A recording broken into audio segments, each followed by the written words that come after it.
Karen Klein, her husband, and her 10-year-old son, were traveling down a frozen road when their car fell into a ditch off a secluded road.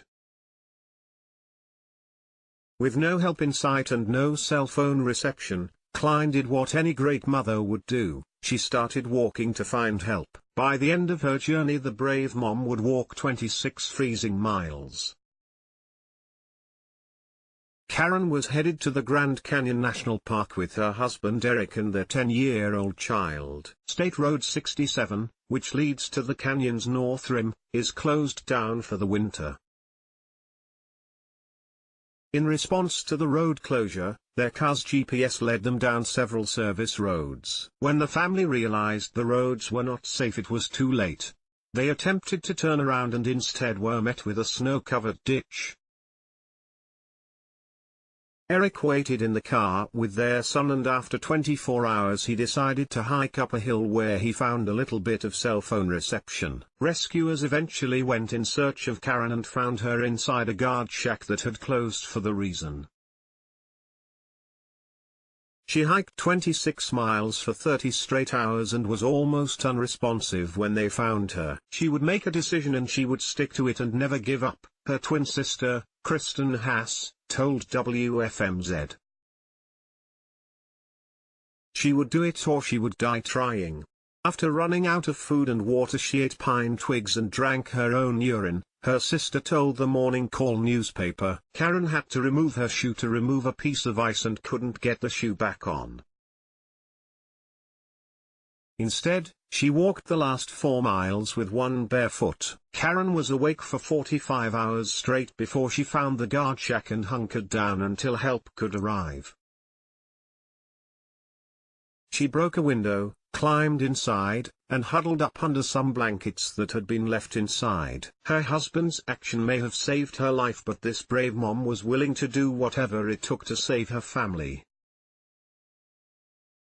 Page 2. He's only 7 years old, but Ryan Hickman has already raised $10,000 for this college education. With college tuition continuing to rise at astronomical rates, children these days can expect to go into massive debt if they plan on attending a college when they grow older.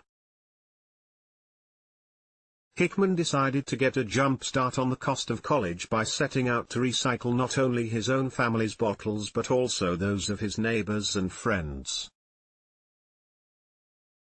Hickman started recycling locally when he was only 3 years old.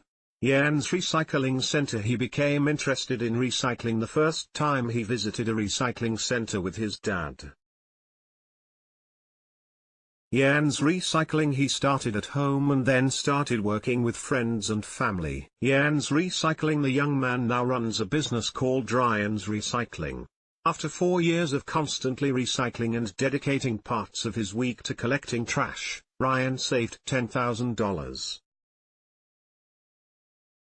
On his website, he says the money is being saved for college, although he might purchase a garbage truck instead. Ryan says he loves recycling because it is helping save the planet and animals that could die by eating abandoned plastic.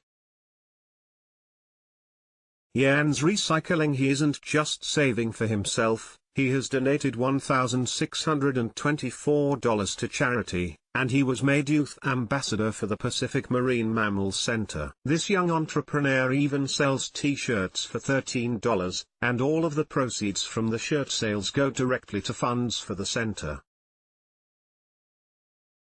Jan's Recycling. He's very passionate about it, and he likes to get everybody else passionate about it as well. I think he's rubbed off on all of us now. You find yourself walking past a can on the ground and needing to pick it up instead of walking away and leaving it there, his mom has explained to the Capistrano Dispatch. Way to go, young man, and keep up the great work.